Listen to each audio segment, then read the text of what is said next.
kultura arloan norberarentzat lan egiten duenak kanporako egiten du, eta kanporako egiten duenak norberarentzat egiten du. Hori kulturan egia da, eta gaur egun aurreneko aldiz agian hasi gara gure kultura munduan barrena zabaltzen.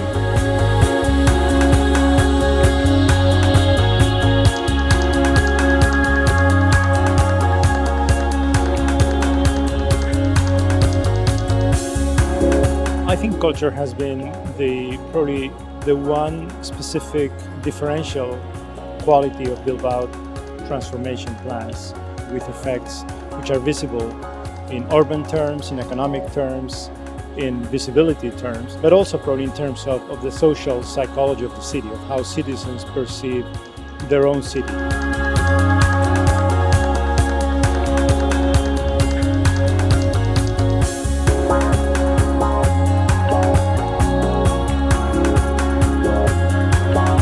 Bilbao ha sido una ciudad de alguna manera industrial y ha dado un cambio en poquísimos años y ha demostrado que con la cultura y con la oferta de cultura y museos, óperas, etcétera, porque tiene una oferta muy grande, verdaderamente se puede generar riqueza en una ciudad.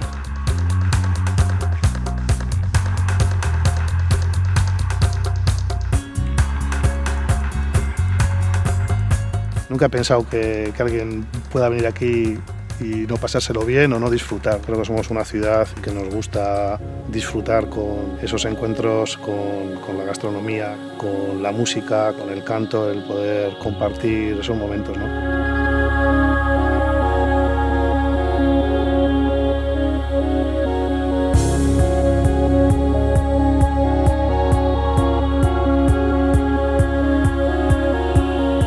Atzerritik baten bat Bilbora etortzen denean, gure grinik nagusiena beti berbera izaten da.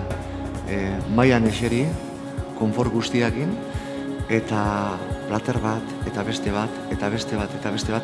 Eta plater horien bidez, erakutsi nahi diegu Bilbo zer dan. Gure kultura, gure inguruak, itsasoa, gure sustraiak.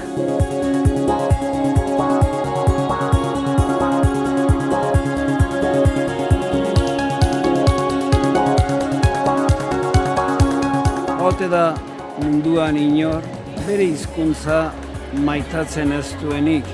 Nik uste dute ze hizkuntza hain dago lotuta gure gurasoekin, gure familiaren historiarekin, gure lagunekin, gure bizitzarekin. Euskaldunok maite izan dugu gure hizkuntza.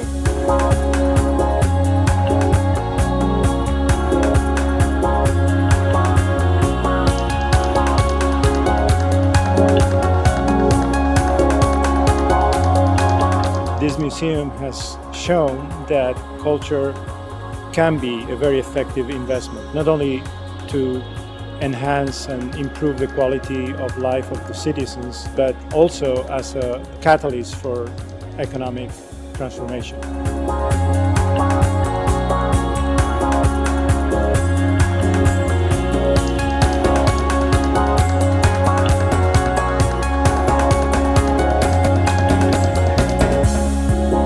Creo que el corazón de Bilbao es muy fuerte, es muy potente, y la música como expresión de la sociedad en la que vivimos, yo creo que da reflejo de lo que es Bilbao, ¿no? Yo creo que te da la posibilidad de sentir muchas músicas.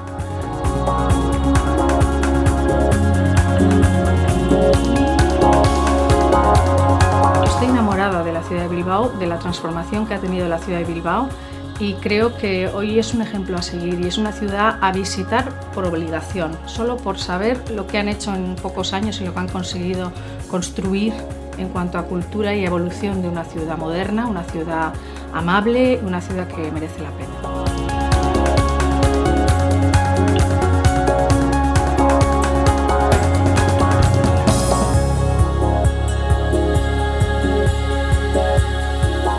Luxuaren pertzepzio desberdin bat daukagu. Guretzako luxua da hemen bakarrik aurkitu dezakezuna. Gure produktuak, gure kultura eta gure pertsonen izakera. Hori da benetako luxua eta hori hortarako bidatzen ditut nik atzerritar guztiak.